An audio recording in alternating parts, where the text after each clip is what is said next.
Children First's mission, as long as I've been involved with them, is to offer an opportunity for counseling and for help in crisis.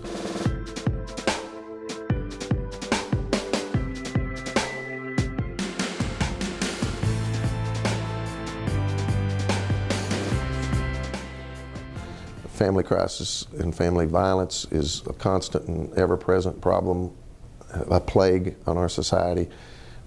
Children First offers the only opportunity in Grand Prairie to the underprivileged to find some counseling that can make a dramatic change in people's lives. For there to be an agency right here in Grand Prairie that addresses those issues and tries to help kids and families through those turbulent times is critical.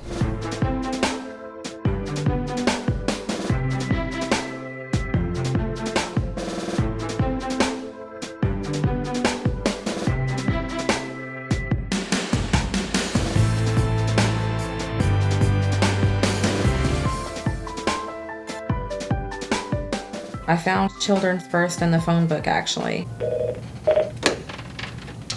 Children First Counseling, this is Ingrid. How can I help you? When I first found Children First, I literally was at the end. Like, I couldn't handle anymore. I felt like either I needed help or a way out, or I was just going to be destroyed. Fortunately for Jennifer and her 2 children, she did make that phone call. What she found at the other end of the line were the people and the place that would give her something that life had totally taken away from her. Hope and healing. And we do that through education and counseling. We give people the tools to heal emotionally and to break the cycle of abuse in their family. Children First has been providing that hope and healing in Grand Prairie since 1977. Founded as a volunteer-based agency, it has evolved into a renowned and respected organization that includes skilled and compassionate licensed professional therapists. There's a counselor for everybody here that can help. We can help just about anyone. A lot of people that come to us, you know, they've been in domestic violence situations, they've been abused, they've had issues, they have lots of trust issues, and so I think one of the most essential qualities that our counselors provide is a caring environment and a caring relationship. Something that Jennifer desperately needed. Her case epitomizes what the name Children First stands for. It infers that we are all children first.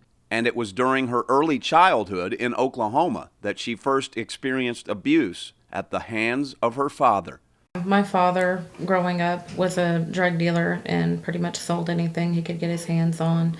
Did a lot of trafficking from state to state, and at one point in time was sent to federal prison where he did enough time to where he became a drug addict himself, and he was a junkie when he was released from prison, and at that point introduced me to drugs as well at the age of 10. At the age of 10? Yeah. By the time I was 13, I was fully addicted to meth and cocaine.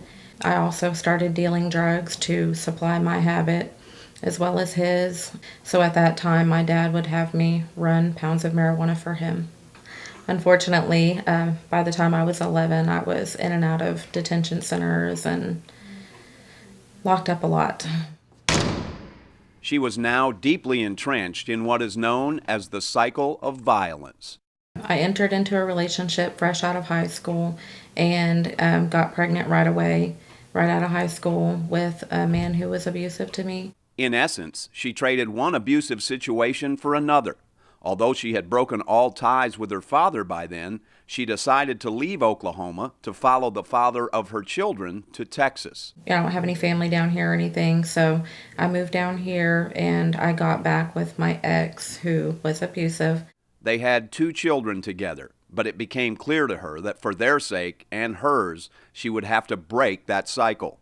So 10 years into the relationship, she finally made the phone call that changed her life. I knew I wanted out of the abusive relationship. I knew I wanted out of just everything. Jennifer's case was real striking because of the amount of abuse and the type of abuse that she had suffered. I had not dealt with someone who with such a severe background. She's now 3 years into counseling at Children First, and the results have been incredible.